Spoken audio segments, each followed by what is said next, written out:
Welcome to the It's Your Story to Tell podcast, where brave people share their story to inspire others in what's possible. I'm your host, Megan Babcock, and I'm the founder of It's Your Story to Tell and the Coach Collective.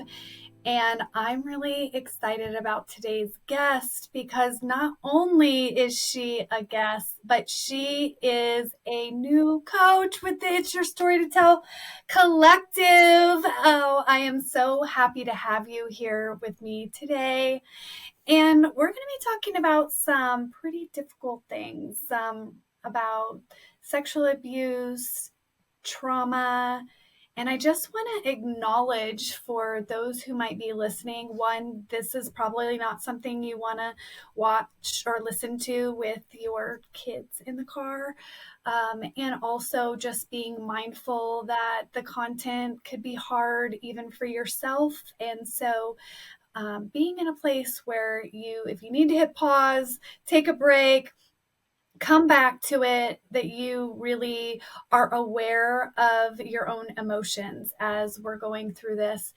And if you are in a really dark place and you are feeling overwhelmed and not knowing where to turn, I want to encourage you to seek help. And if you need support right away, it is available, and you can call or text 988 or chat 988 lifeline.org. So before we jump in and hear Kristina's story and something really special that she has for us, I want to give you a little background on who she is. So she goes by Kristina Transparency Jones. I love that. I am just embracing transparency in these last few years more than I ever have in my entire life. So I love that you identify with that. And you are passionate about helping young girls and women acknowledge and heal from childhood trauma and sexual abuse. And you have a journey that you've been on, and you have a coaching business, and you also do a podcast, and you can find you under Redemption and Recovery. You love poetry, and you're going to give us a really special spoken word when we get started here. And just, you believe that transparency transforms the lives of others, which is a quote by Brittany Jackson. And I really couldn't agree more. That's the whole point of It's Your Story to Tell. I'm excited to share with our listeners that you've written a book, and that is called Suppressed Wounds. Suppressed Wounds. I can't talk today. Suppressed Wounds, Redemption and Recovering. And that was out in March 2022. So I would love for you to just kind of start us out with a spoken word, and then share a little bit about your story. And then in episode 2, you guys are going to want to come back and really hear about her transformation and her ministry and the book she's written. So enjoy this time that we have with Kristina. Welcome so much. And thank you for joining the collective too. Thank you. Thank you for having me, Megan. Definitely an honor and privilege to be able to tell my story on It's Your Story to Tell. And also an honor and privilege to meet you. So, yes. So I'm going to start off with a spoken word piece. And this spoken word piece is what led me to write my book, Suppressed Wounds, Redemption, and Recovery. So here it is. I'm going to close my eyes, guys. So, all right. Beaten, battered, tattered and bruised, touched by him, then her, then him, pushed down, strapped down, trampled on, spit on by the evil spirits of perversion, told to keep quiet, never saying a word, too afraid to let your voice be heard. What will you say? The voices in your head are telling you that no one will believe you. What will you say? Will you speak, scream, or cry? Will people listen or pass you by? Or will this suppressed wound eat away at you until you die with no reply, no I'm sorry's, or will you forgive me's? This wound has festered way too long. You're not alone. You are strong. Ignore those voices in your head that keep telling you that you're better off dead. Keep living, keep breathing, keep rising, keep shining. Who hurt you will not win. Don't give up or give in. You got this. Today is your day to be strong. Know that what they did to you was wrong. Turn off that sad song and let's listen to Happy Feelings by Maze and Frankie Beverly. Again, you got this.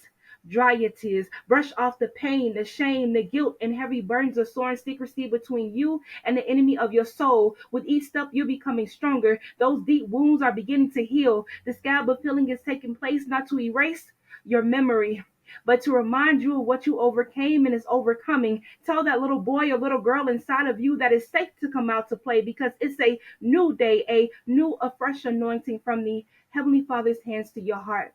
It's time to live, beaten, battered, tattered, and bruised. It's time to surrender from those suppressed wounds. Let's dance in the rain as we escape the pain to regain what was once made lame. Leaving those secret childhood games in the dark places from which they came, like the bedroom, closets, backyards, or wherever else you were forced to keep what y'all did between you two, thinking that you know who would never believe you. No more secrets, no more shame, no more inaccurate diagnosis of you going insane again. This is your lane to maintain again. You got this. Beaten, battered, tattered, and bruised, and yet you will not lose or become lost in those suppressed wounds. Suppressed wounds become suppressed secrets, which then creates a breeding ground for continual pain. Beaten, battered, tattered, and bruised, and yet you will not lose or become lost in those suppressed wounds. I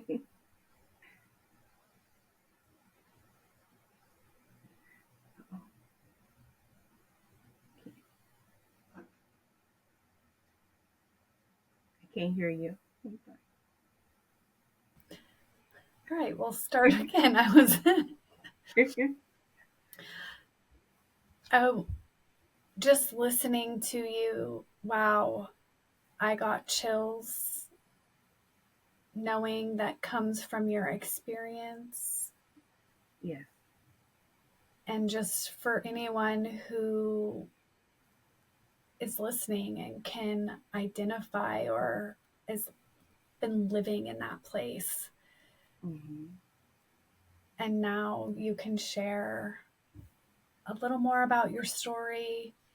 Yes. And what I'm really excited about is for people to hear how God has moved and transformed and what you're doing with that now. So Yes. just tell us how life went for you. And I appreciate you being so willing to be transparent and vulnerable with us.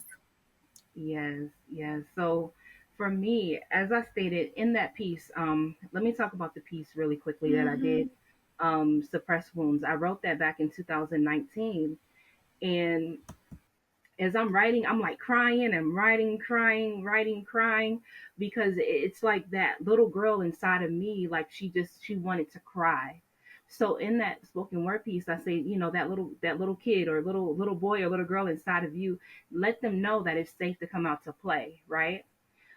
For me, a lot of the sexual abuse started as young as I can remember, probably about age 3. And I remember telling my mom, I was like, I'm burning down there in my private area. And I want to say immediately, and I'm just so grateful for my mom. That's my girl. I'm so grateful for her, because a lot of times I've heard stories where some of the mothers, they'll say, "Oh, my mom never believed me," or she was jealous of me. She thought I was trying to take her man, or whatever it is. But my mom did the best that she could with what she had. And when I told my mom at age 3, when I was burning and things like that, when I would go to the bathroom, she took me, had me examined, and the doctors did discover that someone touched me. Now, here it is over 30 years later, and there's a part of me that just want to find out exactly what happened, but then there's another part of me that doesn't want to find out what happened. But there are still scars there, not just physical scars, but emotional scars as well. So that was age 3. Then age 4, it was another incident. A grown man, woke up. Grown man was between my legs, licking and touching me like I was a grown woman. And my mother ended up waking up. because this was one particular evening we were all just tired. And I do believe that if my mom thought that this person was going to take interest in one of her daughters, that we wouldn't have just like laid down in the bed together. It was just like I was laying at the foot of the bed, my mom and her guy friend. Initially, I think they were at the head of the bed, and then my other sister. So when I woke up and this man was touching me and all, licking me and doing all kinds of stuff to a 4-year-old girl, I didn't say anything. I kept quiet. He told me to stay quiet. My mother woke up, and at the time, my mom was a single parent. We lived in the projects called Jordan Park because I'm originally from Florida. But she was a single parent at that time, so my mom kept a machete. She kept a machete in her car, and she kept a machete underneath the bed. We didn't live in the best neighborhood. So when my mom woke up and seen that, this grown man that she called her friend or whatever it was between my legs, she jumped up immediately. She grabbed the machete from under the bed and she went to swinging. I don't know if she actually hit him because he jumped up. He ran out of the bedroom, and then he ran out of the front door. At the time, we didn't have a cell phone. We didn't, cell phones weren't all that popular then or whatever. And we didn't have a home phone. So my mom got myself and got my sister. We left, got into the car, went to the nearest payphone so my mom could call. I don't know if she called 911 or if she called a relative. I don't know. I just remember those little snippets. Now, years later, probably at about maybe age 12, I was going to, I think it's called Wildwood Recreation Center. I was going there for summer camp. And this was in the same area from where we were living before and where that man resided. And I seen this man and he had this scar above his eye. And it immediately made me think about what I wonder if that was the guy that was between my legs at age 4. So to fast forward even past that, age 5, we moved in with some relatives.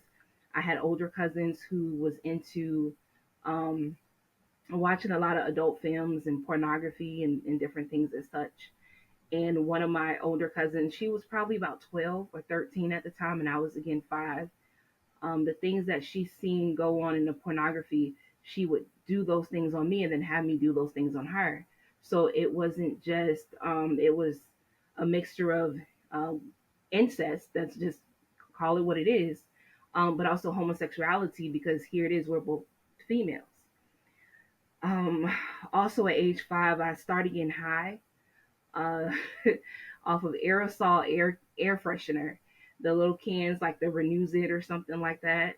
And I state in my book that I think that it was possibly me trying to subconsciously escape what was going on with me at that age.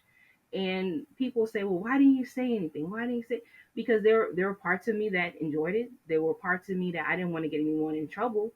I didn't want to get in trouble, So I thought that it was, just a little secret game, you know, not realizing that those seeds of perversion that was being planted in my life at those ages would cause long term effects. And um, it was just like a ripple effect. It was different family members, different cousins, strangers, a stranger on a bus, a church bus, different people that would molest me and things like that. And then I began to experiment with other peers around my age because, I do believe that, God created sex and I believe he created sex for 3 things, and that being for release, pleasure, and reproduction.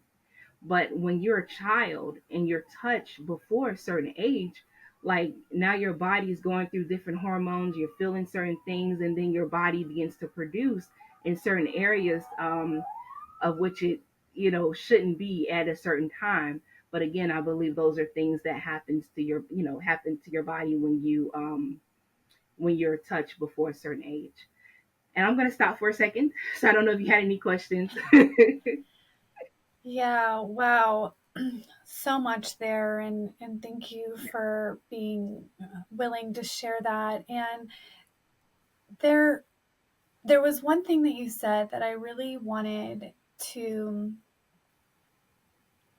talk about because there was sexual abuse in my Mm, childhood, And it was at a young age, Okay. and I didn't say anything either. And it was um, by friends, like little, like neighbors, like kids. And so um, oftentimes I think people wonder, why don't you say anything? Why didn't you say anything? And I just thought that was really important to highlight that that is a very normal response to not Right. say anything. And for the reasons you listed, like, well, I didn't want to say anything. I was like, you're like, well, this is kind of fun. It's a secret thing. But Right. like at the same time, I grew up, I had a Christian home and I going to church and like, so I knew like it didn't feel right. It was like this, it feels right, but it feels wrong type situation. And we're not equipped at a young age to make those decisions and to really think about what is going on and how should I respond. Right. Um, and especially when it's happening often or in family situations and all of those different things. So I just wanted to acknowledge that for someone who maybe also had things in their childhood. And honestly, I think it's more often than not because we were created by God to be a sexual being. Right. And so there are just curiosities. And so Right. those can lead to something that is, it was an innocent thing that then the enemy gets a hold of that Right. and it creates this entire narrative around your story. And then we just keep acting it out. And I think another thing that people often, you know, people who have suffered abuse, they're like, how did that happen to you so many times? Right. Because you become more vulnerable and Right. because they have found, oh, she doesn't talk, she doesn't say anything, like, and then as you get older it's just become part of who you are and how you engage with other people. And Mm-hmm. so even if you are choosing maybe to be in a sexual relationship, it's not necessarily a choice you would have made if you hadn't experienced the Right. abuse in the beginning. So, um, thank you for walking us through that. And hopefully, others will be willing to, if they feel like there was something that happened in their life, to get more curious about it.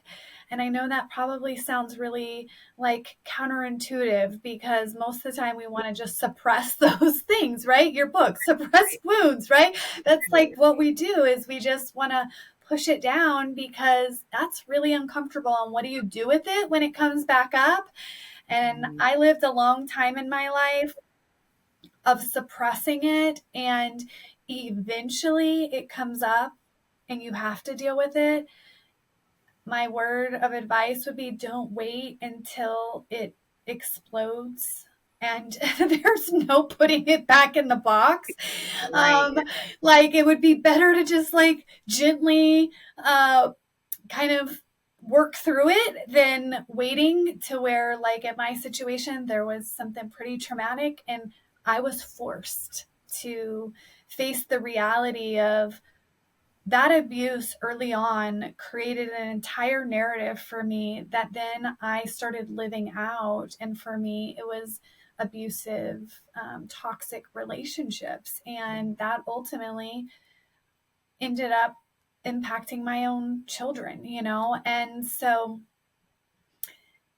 if you're thinking that there might be something and you're afraid to explore it, there's Right. people here willing. Kristina has her ministry. We have the It's Your Story to Tell. There are people who are willing to sit with you because this is not something to do alone either, because it's really hard work. Yes. it's hard work, but it's worth it, you know. Absolutely. And I think it's important to understand that, you know, triggers can happen at any time, Mm-hmm. you know. So having people, having, you know, like we have the Coach Collective here, having someone that can walk you through those triggers and to be okay. And one of the things I learned from you, Megan, when we met, I want to say a couple weeks ago, was the radical acceptance, you know, or was it radical It's acceptance or radical radical? acceptance. Yeah. Mm-hmm. Okay. And that was something that I was faced with. I want to say probably about a good 6 months ago, where I had an episode where here it is. I'm sharing my testimony, sharing my story. I've been doing this for what? It's been almost. It's probably been about 20 years because I started in ministry so young, you know, at age 15. And of course, there were certain things in my life that hadn't transpired by that time. So now it's like the story is evolving and evolving and evolving. However, here it is, me so used to sharing my story, but I was triggered. I was triggered. And we have to understand that healing is a lifelong process. It's not just like a one and done, I'm good. You know, just like when people say, "Oh, I'm saved, sanctified, and filled with the Holy Ghost." Like you're gonna still have problems. You're gonna still have issues. Like there's Mm-hmm. no Or that. you're in denial, and that's an issue. Yes, yes. You're trying, or you compartmentalize things, or you pretend well, and it doesn't matter. Like Mm-hmm. whatever it is that has happened, and if it needs to come out, it's going to come out. It could come out in different ways. Like there's something called your body keeps score, and I think Uh-huh. this is the sex abuse or survivor month. I believe. I think it's autism, that, and poetry, and all this good stuff. That's the month of April. Mm-hmm. But this is something that's very, very important to talk about because here it is. You let this person. I mean, not let, but this has happened to you, and that has happened to you. Someone has touched you. Someone has raped you. Someone has physically abused you or emotionally abused you, and sometimes words are even more painful than punches and blows, you know. So our body begins to keep score of that. Mm-hmm. And then we wonder why we're constipated, why we're breaking out, why we're sick, you know. Oh, And that's because there's so much stuff. All that stuff is just boiling up, yeah, boiling up. autoimmune. Like I love that you touch on that. So I've taken some trauma courses, and one that I'm certified is Body Keeps the Score, Yes. and that I think people don't realize just what you're saying, how real it is. You know, we are living in a world that with modern medicine, Mhm. advancements, we have more cancer, more heart disease, more diabetes. And when I started out, because I'm a nurse and I've been a nurse for 21 years and have worked in cardiac. I was a cardiac nurse doing open heart surgery, and so I understand like chronic conditions. And when I started on my journey as a coach and I'm certified in functional medicine, I thought, like I'm going to help people with their health.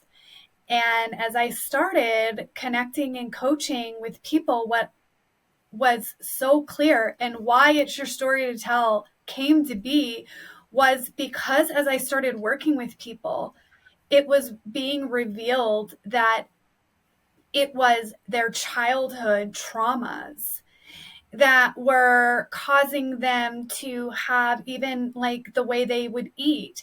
It was based in like, well, my mom shamed me, put me on a diet from the time I was in fifth grade, constantly had me trying to be perfect and look perfect and be this. And now I don't have a healthy relationship with food. And now it's impacting my cholesterol, my heart disease, like all of these things. And she knew, like, oh, I know what to do. Like, I know, do this diet and do this thing, but it's not working for me. And as we worked through the emotional side, she was able to release because the food thing was a control. It Come on. was, you can't take this from me. I'm going to do what I want to do. And it was Right. kind of a thing that she had to work through from the damage that was done with her mom. And then that became a non-issue. And for me, when I was in college, I got diagnosed with fibromyalgia, um, irritable bowel, I have migraines, and I'm happy to say, as I've done my work, that has gotten so much better. And you know what? When those symptoms pop back up, I'm like, all right, what's going on emotionally? Right, And right. most of the time, I'm like, okay, I'm not dealing with something here, or I'm having more stress here, and my body is responding in this way. So I love that we just got off on that tangent because I didn't expect that at all, which is so fun.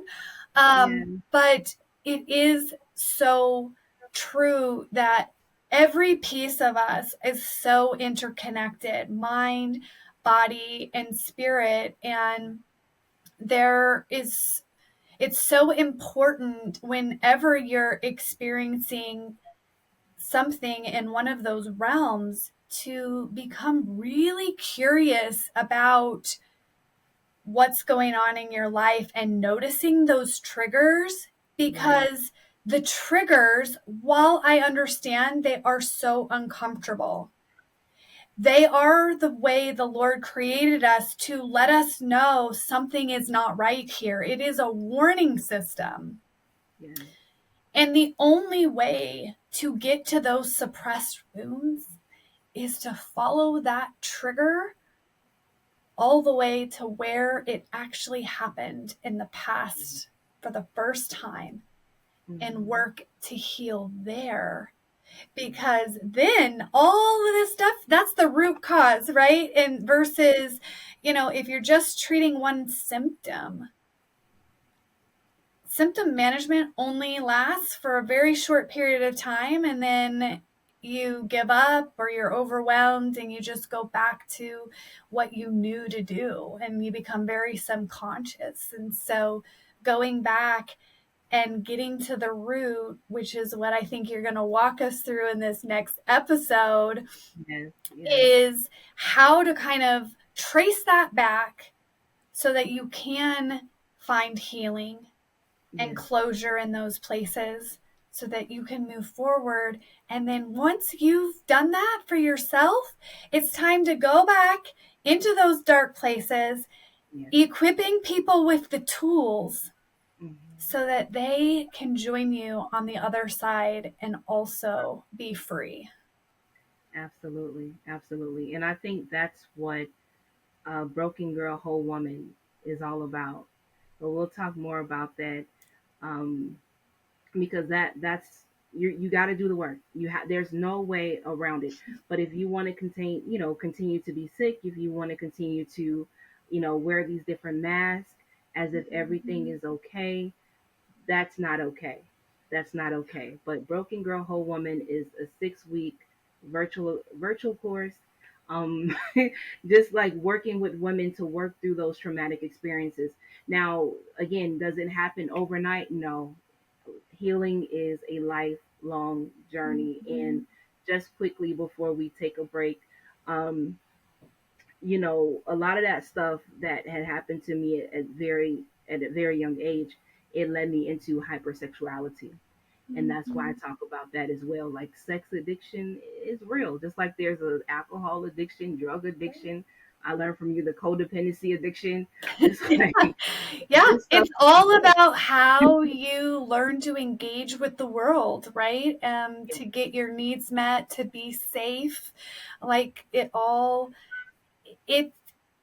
anything can be unhealthy hmm, when it's done as a way to escape, yeah, and to not really face reality. And I love that you brought up radical acceptance, because that is what it takes. Like, radical acceptance is not like accepting that the abuse and those things that happened were okay, right.